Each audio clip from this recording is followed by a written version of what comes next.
What happens when everything you believed in falls apart? When a man who spent decades building a life around plural marriage suddenly says, I don't want this anymore, I want to be a monogamist? That's not just changing your mind, that's your entire identity crumbling. And that's exactly where we find Kody Brown as season 20 begins. For over 10 years, cameras have followed the Browns through everything. We've watched them celebrate together, fight over jealousy, pack up their lives, and move across state lines. We've seen them dream about building one big family home on Coyote Pass, and we've watched it all come crashing down. Christine left and found real happiness with someone new. Janelle walked away to chase her own dreams. Mary finally cut ties after years of being pushed aside, and Robyn, she's the one who stayed. She has Kody almost entirely to herself now. But what did it cost? A broken family. Kids who won't speak to their father. Years of accusations that she manipulated everything to get exactly this. This episode doesn't just catch us up on where everyone is. It makes us sit with the uncomfortable truth of what happens when a dream dies. For Kody, the dream of plural marriage is over. For Robyn, the fantasy of sisterhood has turned into isolation. For Christine, Janelle, and Mary, what used to be about faith and duty has become freedom and sometimes painful loss. But this isn't just their story, it's a mirror for all of us. Imagine spending your whole adult life building something only to realize it was never going to work. Imagine defending what you believed for 30 years, then having to admit on camera that you were wrong. What does that do to who you are? To your family? To your sense of self? That's what this season is really about. The episode gives us 10 big questions that keep us hooked. Has Kody really changed his beliefs about monogamy? Or is he just saying what he has to now that everyone else left? What is Robyn actually afraid? Out of that, another wife might come in, or that Kody doesn't even want plural marriage anymore. How is the family dealing with Garrison's death, a loss that still weighs on every conversation? Can Janelle really start fresh in North Carolina with dreams of a flower farm when her past runs so deep? Is Christine's happiness with David as perfect as it seems, or does her history with Kody still cast a shadow? Will Mary's brave attempts at dating work, or will her complicated past scare people away? What happens to Coyote Pass, that empty land that once represented hope and now just reminds them of broken promises? Can the kids, many of them deeply hurt, ever fix things with their dad? Does faith mean anything to them anymore, or is it just part of the show now? And the biggest question, are we watching this family heal, or are we seeing the final breakdown of everything the Browns built? These aren't questions with easy answers. We get tension, contradiction, and moments that make us shake our heads or even laugh. Sometimes Kody is raw and honest, admitting he's scared Robyn doesn't respect him anymore. Other times he's awkward, making weird jokes that show he doesn't understand how serious this all is. Christine and David glow with happiness in their new marriage, but every smile is touched by grief for the son they lost. Janelle paints a beautiful picture of life on her new land, but you can still feel the hurt from how things ended with Kody. Mary is playful and brave, trying speed dating with her best friend, but underneath you can see her wondering if anyone will accept her history. And Robyn always, Robyn defensive, crying, insisting she's in pain over losing the other wives, while viewers roll their eyes and fill comment sections with accusations of lying. This is what makes Sister Wives work. On the surface, it's a reality show about a polygamous family in Flagstaff. But deeper down, it's about identity, faith, loss, strength, and how we hold on long after we should let go. The Browns are unique, yes, but their struggles, heartbreak, betrayal, grief, wanting to be loved, those are universal. That's why we're still watching after 20 seasons, fascinated and frustrated in equal measure. So tonight, I'm not just going to tell you what happened. I'm asking you to lean in. Feel the tension when Kody speaks. Notice when Robyn's words don't match her actions. Smile with Christine and David, and feel the weight of grief with Janelle and Maddie. Cheer for Mary as she steps into her new life, and sit with the uncomfortable truth that sometimes families don't heal. Sometimes they break and stay broken. Before we go deeper, think about this. If you built your whole life on a promise, and that promise fell apart, would you hold on to what's left, or would you walk away? That's the question every member of this family is answering right now. And that's why this episode isn't just called Why I Want to Be a Monogamist. It could just as easily be called Why I Can't Go Back. Stay with me. Because what we're about to see is full of contradictions, laughter, grief, and those small moments that reveal more truth than any confession ever could. This is Sister Wives Season 20, Episode 1, and it's a journey you won't want to miss. The opening fractured lives. The episode doesn't start with a big family gathering. Instead, we see quiet pieces of separate lives. Kody's alone in the kitchen with Solomon and Ari, going through the morning routine, waking kids up, talking about school, making breakfast. It looks normal, but underneath is a painful truth. This isn't the life he promised. Where are the other wives? Where's the chaos of multiple families coming together, laughing, arguing, living, gone? What used to be a family of many has shrunk to just a few. Kody tries to act casual, but listen to what he says. He talks to Janelle once in a blue moon. Mary even less. With Christine, it's only about pickup times for Truly. That's not co-parenting. That's barely communicating. Those are severed relationships held together by the bare minimum. And he knows it. His voice is flat, his eyes tired. This isn't the confident man from the early seasons. This is someone who's lost almost everything. Then comes his confession. Instead of ending things peacefully with Christine, it got darker and darker until nothing was left but bitterness. He admits almost reluctantly that he did love her, but it's too late to say that now. And just when you think he might open up, he deflects with a joke or a forced smile. Classic Kody, cracking the door open, then slamming it shut before anyone can see inside. Meanwhile, we cut to Christine in her kitchen with David. The difference is stunning.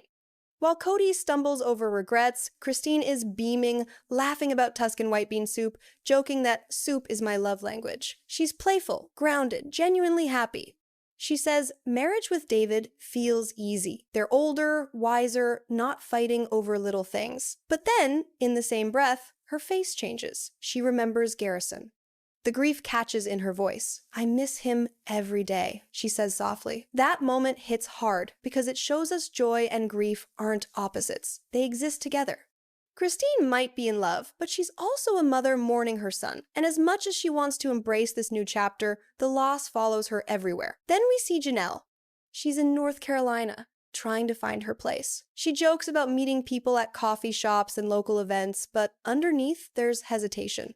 She's exploring, yes, but also healing. The land she's investing in with Maddie, 156 acres of raw potential, isn't just property. It's a symbol, a fresh start, a chance to build something that's truly hers, free from Kody's broken promises. But there's an edge when she talks about Coyote Pass, still unresolved. It's a pain in my ass, she says bluntly, and she's right. For years, that land represented their dream. Now it's just a reminder of betrayal and unfinished business. And then there's Mary, alone but determined. At her bed and breakfast in Utah, she reflects on life a year and a half after separation. She's playful, joking about speed dating, laughing about her quirks. But behind the humor, there's a quiet ache. Who will want her? Will her history scare people off? She knows the stigma. She even jokes that the 6-minute dates will be overtaken by, my ex had 4 wives and 18 kids. But the courage is real. She's willing to try. Through all these scenes, the music shifts melancholy for Kody, light for Christine, hopeful for Janelle, bittersweet for Mary. Each thread pulls us deeper into their separate journeys. But there's one theme connecting them: separation. Everyone is living their own life, in their own home, in their own state, no longer together, no longer united, except that they all share one wound, the family that couldn't survive. And just when you think you've settled into their new realities, the episode hits you with its first bombshell, Robyn. In her confessional, she looks straight at the camera and says, it wasn't our choice. When the others left, it was chosen for us. We didn't choose monogamy, it was forced on us. Stop. Did you hear that? It was chosen for us. That line sparked outrage online, with viewers rushing to point out that Robyn has had Kody at her house exclusively for years. Is she rewriting history? Is she blind to her role in pushing the others away? Or is she trying to save a version of the story that never really existed? That's where this first act leaves us. Kody reduced to a shadow of his former self. Christine glowing but grieving. Janelle chasing freedom while dragging her past. Mary reinventing herself with courage and humor. And Robyn holding tight to the story that she never wanted this. It's the perfect setup. Because now the question isn't just where they go from here. It's who's telling the truth, and who's rewriting what really happened. The restaurant. Kody's declaration. The restaurant is dimly lit with soft background noise, and for a moment it looks like any normal date night. But this isn't normal, and this isn't just dinner. This is Kody and Robyn sitting across from each other, finally facing the reality that's been building for years.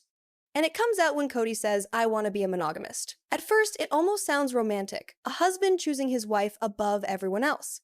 But if you've watched this family for 20 seasons, you know it's more complicated than that. For Kody, saying monogamist doesn't just mean love, it means giving up. It means letting go of the principle he's preached since day one. He leans forward, eyes shifting, almost nervous. He admits something he never would have years ago. He's afraid. Afraid Robyn sees him differently now, afraid that in her eyes he's diminished. "I lost 3 wives," he says. "What does that make me look like to you?" It's raw, insecure, almost humanizing. For once, Kody isn't the confident patriarch. He's the man left behind, worried his last wife doesn't respect him anymore.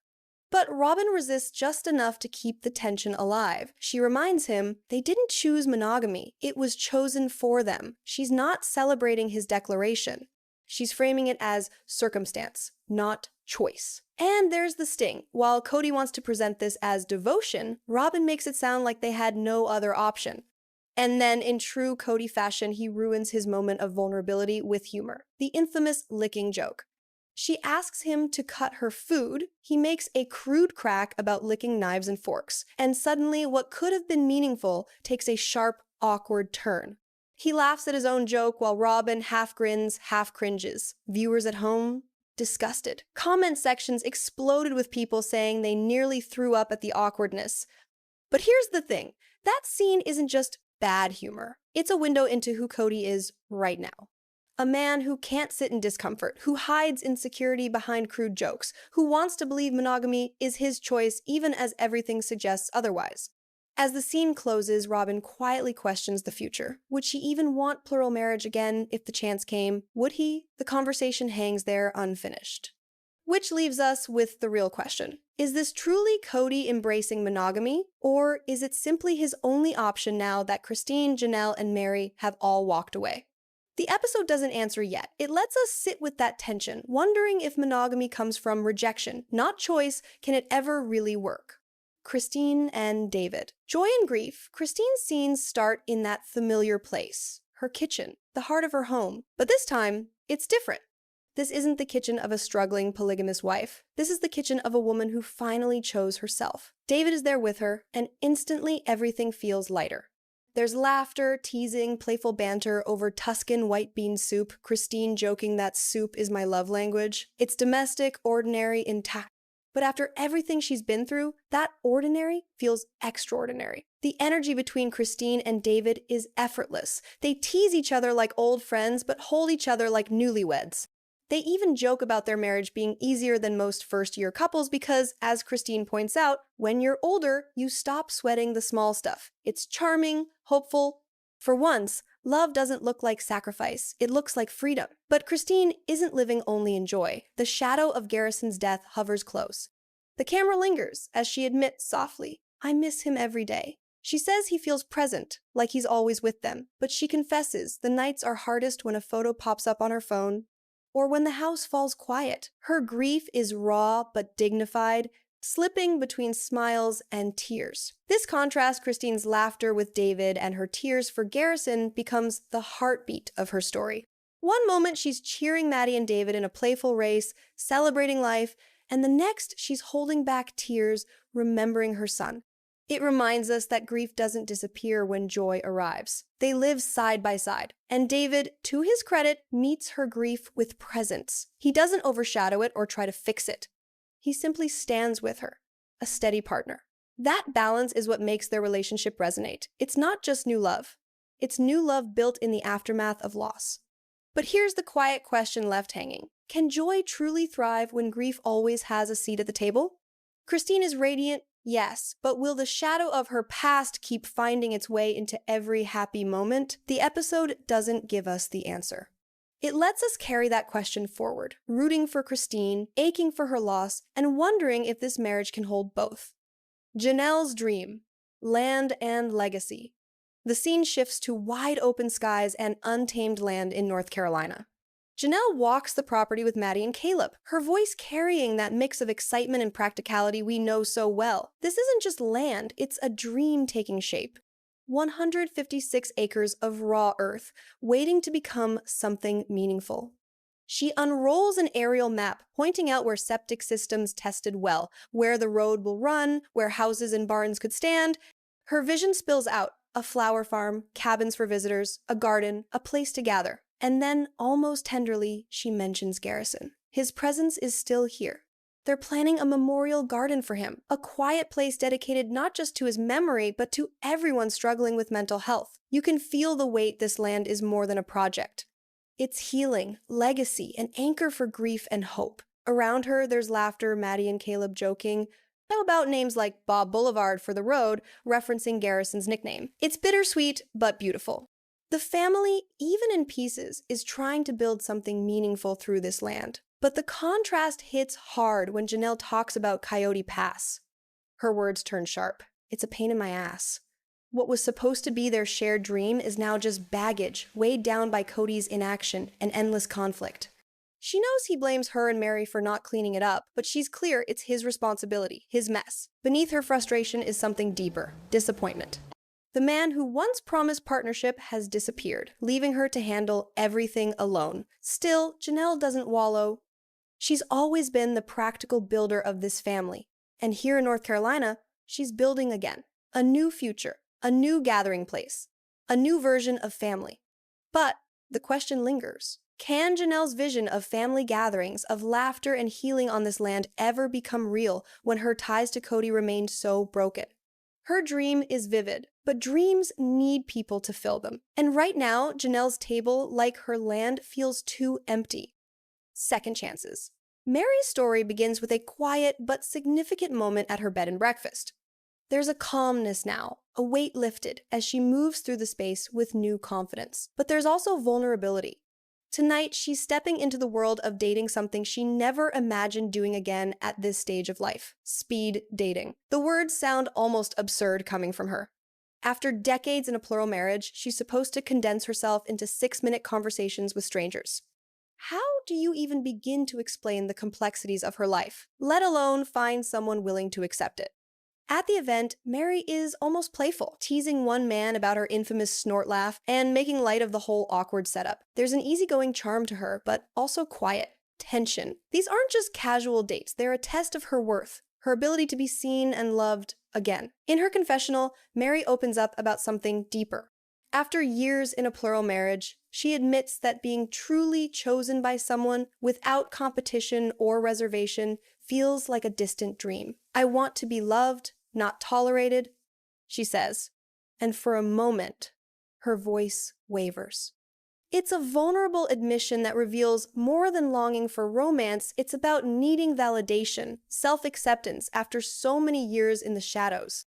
This feels pivotal for Mary, a chance to rewrite her story. The woman once defined by her place in Kody's plural marriage is now exploring what it means to be her own person, to embrace second chances, and to be seen for who she truly is. As she leaves the event, still laughing and lighthearted with new acquaintances, the camera lingers on her face. She's smiling, but there's something more behind that smile, something unresolved, something searching for deeper connection. The story here isn't about finding the perfect match.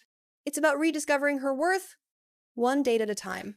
The children voices in the shadow. This part takes us to the heart of the family's quietest but most powerful moments, those involving the children, who often get overlooked in the adult drama.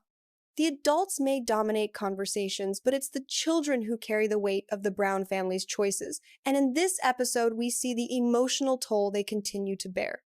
We start with Maddie. Sitting alone, she speaks softly about Garrison's death, her voice filled with sorrow and disbelief. The grief is still fresh, still raw.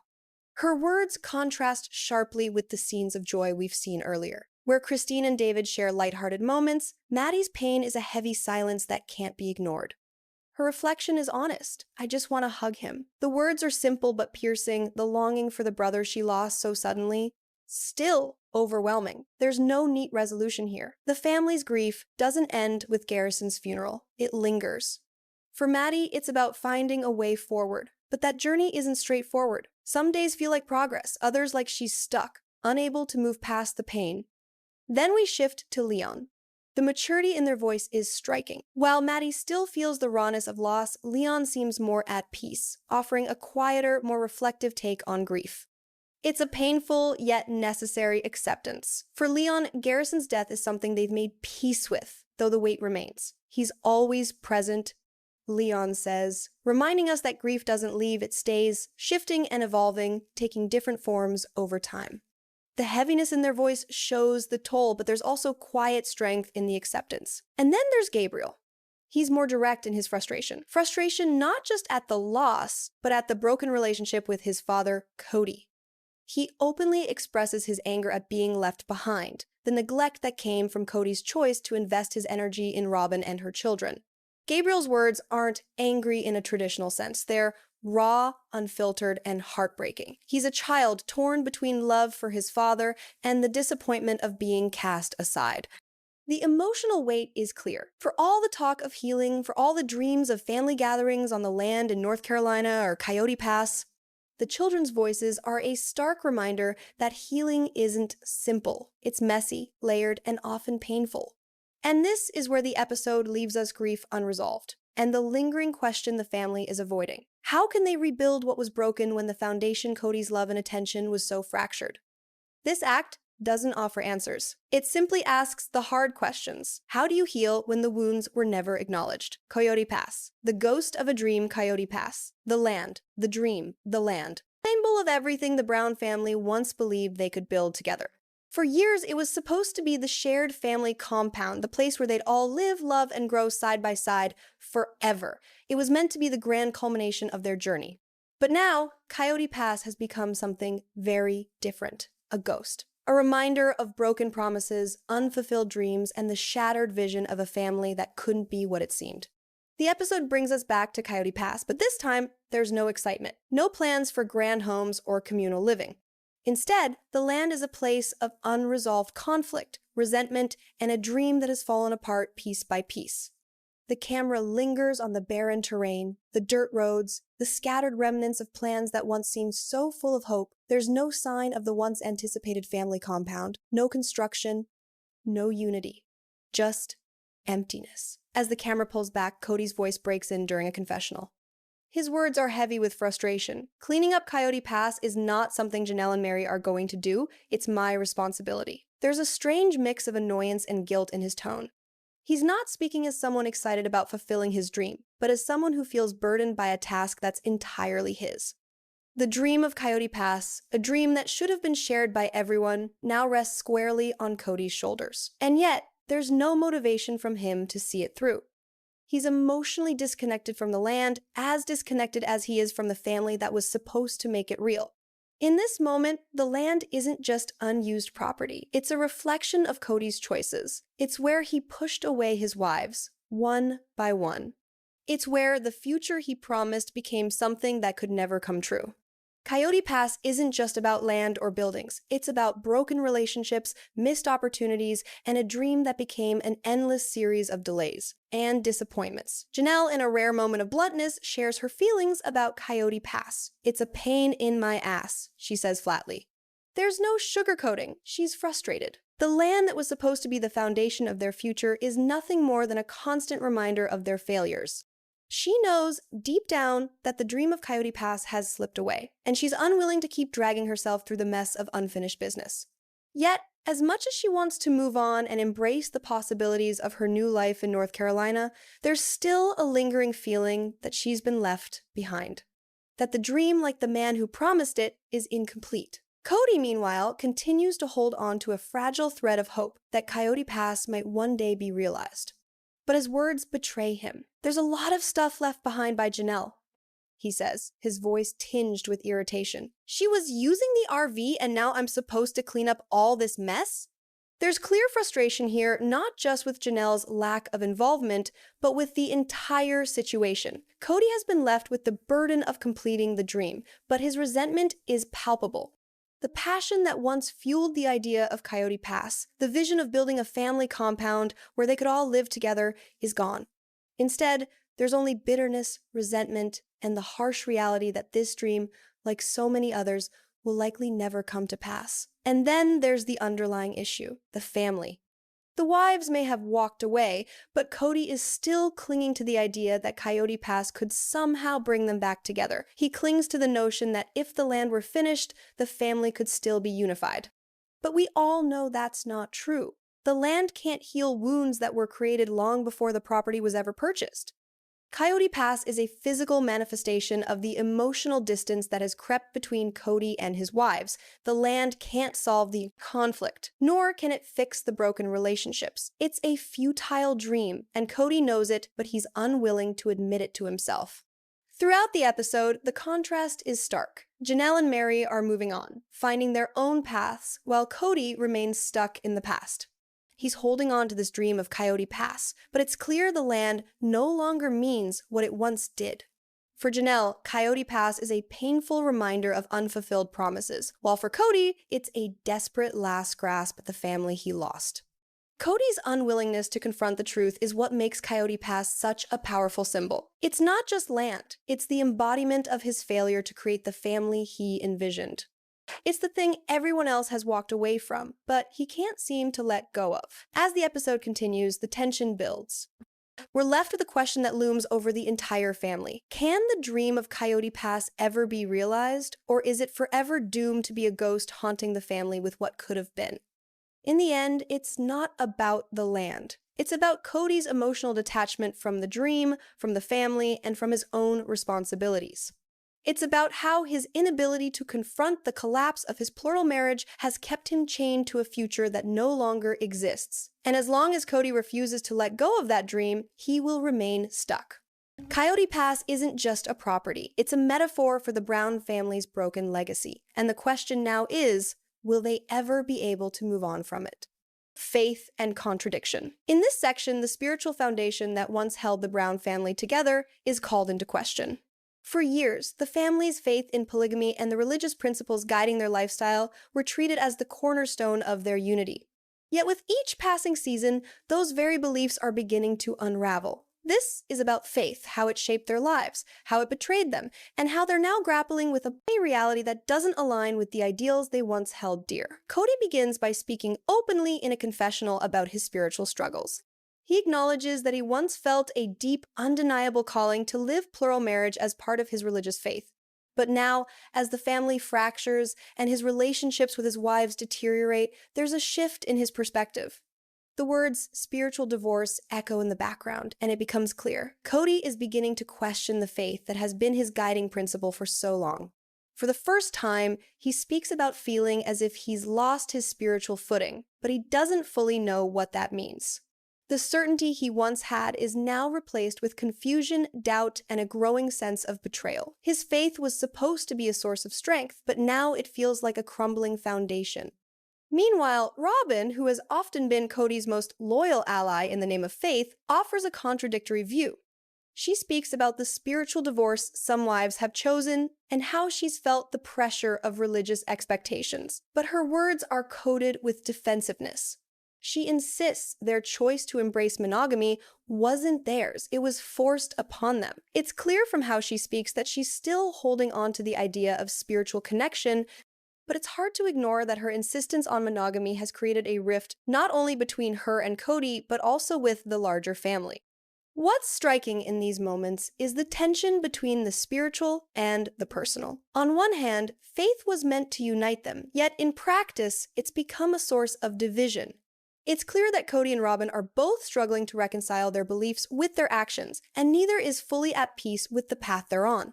The most significant contradiction, however, comes in Robyn's own past. Viewers have often pointed out the irony of her position. Robyn, who is now so adamant about monogamy, was once the woman who entered a plural marriage, fully aware of the family structure. Now, she claims monogamy was chosen for them, and there's an uncomfortable sense of rewriting history.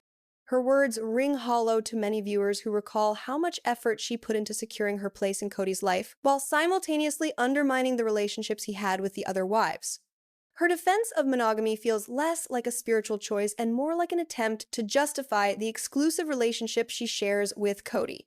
But does she truly believe it, or is this her way of claiming some control over a situation spiraling out of her grasp? The idea of spiritual divorce also continues to haunt the family. Kody's ex-wives are navigating life outside the religious framework that once defined them. Christine, who has already moved on to a new life and marriage, speaks candidly about the idea of spiritual divorce and how, for her, it was a relief, a way out of a relationship that had long ceased to be fulfilling. It's almost as if she's done with the entire concept, ready to shed the layers of spiritual responsibility once imposed on her. There's a palpable sense of liberation in her voice, and while it's not an easy transition, there's no mistaking the relief she feels in no longer being bound by the expectations of her faith. Janelle is also starting to question her spiritual beliefs. While she's not as vocal about it as Christine, there's a noticeable shift in her demeanor.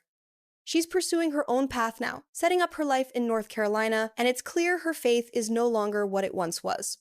She's not rejecting it outright, but she's no longer allowing it to dictate the course of her life. In many ways, she's embracing freedom not just from Kody, but from the religious dogma that once held her in its grasp. For Kody, the irony is glaring. He's now stuck between two worlds. One where his faith and beliefs hold no sway over his broken family, and another where he's grasping for something that once provided him comfort. The conflict isn't just between Kody and his wives, it's within Kody himself. His belief in plural marriage was so ingrained that it became an extension of his identity. Now, stripped of that, he's left searching for a new sense of purpose. But can faith survive when the institution it once supported is no more? Can he reconcile his role as a husband with his deepening doubts about the lifestyle he once fought to protect? And through it all, the audience is left questioning, what role does faith really play in the Browns' lives now? For some, faith was a guiding force. For others, it was a burden. For Kody and Robyn, it's a complicated negotiation, a line they walk but never fully embrace. The idea that faith could be the glue holding them together has long been shattered. And so the episode leaves us with a central question that cannot be ignored. Is faith still relevant to them, or has it simply become a story they tell to justify their actions? The section concludes with the unmistakable feeling that the family, once bound by a shared belief system, is now drifting in different directions. Kody may still cling to the idea of faith, but as the family fractures further, his beliefs seem increasingly out of place. The question isn't just about faith, it's about identity, connection, and what happens when the spiritual anchor that once held everything in place slips away. The breaking point. Can they heal? As the episode edges toward its conclusion, we're faced with the most profound question of all. Can this family heal, or is the damage too deep for reconciliation? What began as a story of faith, love, and commitment to plural marriage has now become a tale of loss, regret, and difficult choices. The ghosts of the past loom large memories of the family that once was, now overshadowed by the painful realities of who they are today. Kody, who once believed plural marriage was his divine calling, is now sitting alone at a table with Robyn, grappling with the reality of his broken family. The once vibrant, united clan has splintered into separate lives, each member carving out their own version of happiness, often at odds with the others. He looks across at Robyn, and for a brief moment, you can almost see the weight of the years pressing down on him. There's no longer any pretense of unity. Kody and Robyn both know it's not just a matter of rebuilding anymore, it's a matter of moving on. In a reflective moment, Kody admits the family dynamic has shifted beyond repair, and he wonders aloud, are we really ever going to be able to heal from all of this? His voice cracks with a mix of frustration and sadness, revealing just how much he's internalized the breakdown. He acknowledges that he's lost not just wives, but relationships with children, a legacy he built for years now crumbling into dust. There's a sense of desperation in his words as he asks Robyn, what if it's too late? It's not just the loss of plural marriage that bothers him, it's the loss of a family that once shared everything, a bond he can never get back. Robyn, on the other hand, seems almost resigned to the reality of it all. She's heard Kody's apologies before, and this time she doesn't offer the comforting reassurance she once would have. Instead, she responds in a more matter-of-fact way. She tells Kody that while she's still here, she can't keep waiting for him to fix what's been broken.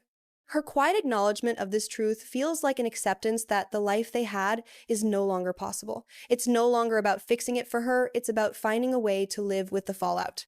The softness in her voice hints at sadness, but there's also a quiet determination, as though she's finally accepting that the family she dreamed of may never come to pass.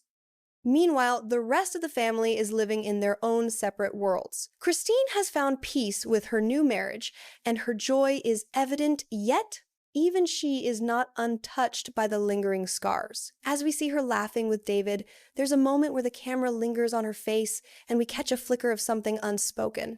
She still carries the weight of her past. The years spent in a marriage that wasn't fulfilling. The pain of seeing her children torn between their loyalty to their father and their love for her. And even as she embraces the freedom she's found, there's a part of her that feels like she's leaving something or someone behind. The shadow of what once was isn't easy to escape. Janelle's life in North Carolina is her attempt to create something new, something not burdened by Kody's failed promises and broken dreams. But as she looks out over the land, she can't help but reflect on the years wasted, the emotional energy spent on a man who never truly gave her the partnership she deserved. Still, she holds on to the possibility of something better. Her laughter with Maddie and Caleb, her dreams of a flower farm, a memorial for Garrison, these are all symbols of the future she's building, far away from Kody's influence. But the past still lingers in the air like dust, and no amount of land or vision can completely erase it. And then there's Mary. She's still on a journey of self-discovery, learning to embrace her worth and independence. Her speed dating adventure, humorous and awkward as it may be, is more than just an attempt to find someone new. It's a chance for Mary to prove to herself that she is worthy of love, of being seen as something more than just Kody's forgotten wife. But can she ever fully heal from the emotional betrayal she's faced? Can she truly accept that Kody will never look at her the way he looks at Robyn? Mary's journey is one of self-acceptance, but it's unclear whether she'll ever find the kind of healing she longs for without confronting the deep emotional wounds that remain. The children, too, remain at the heart of this family's uncertain future. Maddie, Leon, Gabriel, and the others are all growing, learning, and adjusting to life outside of the family unit they once knew. The older children especially are grappling with how to relate to their father, Kody, who has been more of a distant figure than a present parent in their lives. It's clear that the damage done by Kody's choices isn't something that can be easily undone. Maddie's lingering grief over Garrison's death is a sharp reminder that the Brown children are still processing their own personal losses, and the emotional rift between Kody and them runs deeper than anyone is willing to admit. The episode closes with a poignant moment of silence. Kody stands alone, looking out over the land at Coyote Pass, his thoughts distant. He says, "I don't know if we'll ever get back to what we had, but I wish we could." His voice is filled with regret, a final admission that the dream he held onto for so long may be nothing more than a fantasy. The camera lingers on his face, filled with both sorrow and uncertainty. It's unclear whether Kody will ever come to terms with the dissolution of his plural marriage. It's clear, though, that the past cannot be rewound. And as the camera pans out, showing the empty land and the fractured family in different corners of the world, the final question remains. Can they ever heal? Or is this the point of no return? The family is scattered. The dream is gone. The only thing left is the question of whether the broken pieces can ever be put back together again, or if they were always meant to stay broken. Closing thoughts. What's next? As we wrap up this deep dive into the Sister Wives Season 20 premiere, titled Why I Want to Be a Monogamist, one thing is clear. The Brown family is navigating uncharted territory. Kody and Robyn's decision to embrace a monogamous relationship after years of living in a plural marriage is more than just a shift in lifestyle. It's a seismic change that ripples through the entire family. The question of polygamy versus monogamy has never been so painfully relevant, as we see Kody struggle with the loss of his plural marriages and the emotional toll it's taking on everyone involved. This full episode, which aired on the 28th of September 2025, served as the perfect introduction to the new season. It highlights not only the challenges of Kody Brown's relationship with Robyn, but also the deeper issues facing the entire Brown family. As Kody admits his fears about being diminished in Robyn's eyes after the departure of his other wives, viewers are forced to confront the reality that monogamy may not be a choice born out of love, but rather one dictated by circumstance. Robyn, in turn, expresses her concerns about polygamy, realizing that monogamy may have been chosen for her as much as it was for Kody. We watch as Kody and Robyn share intimate moments during their date night, a brief respite from the heavy emotional drama that pervades their family. But even in these moments of connection, there's a sense that the monogamous relationship they now share is more a necessity than a true choice, a far cry from the idealized sister-wives family they once envisioned. Their monogamy may be the next chapter, but it comes with a heavy price. For the other wives, Christine, Janelle, and Mary, the episode uncovers the family drama that continues to simmer beneath the surface. Christine, who has moved on and found love with David, brings a much-needed sense of joy and renewal, but she too is haunted by the grief over Garrison's death, a painful reminder of what the family has lost. Janelle, embracing the peaceful life in North Carolina, is carving out a new future. Yet Coyote Pass continues to be a physical and emotional burden she can't fully escape. And Mary, with her humor and vulnerability, steps into the world of speed dating, bravely seeking new connections but unsure if she can truly heal from the years of neglect and betrayal. As we look ahead to the new season, highlights, it's clear that the road to healing for the Brown family is anything but smooth. The transition from polygamy to monogamy will be tested at every turn.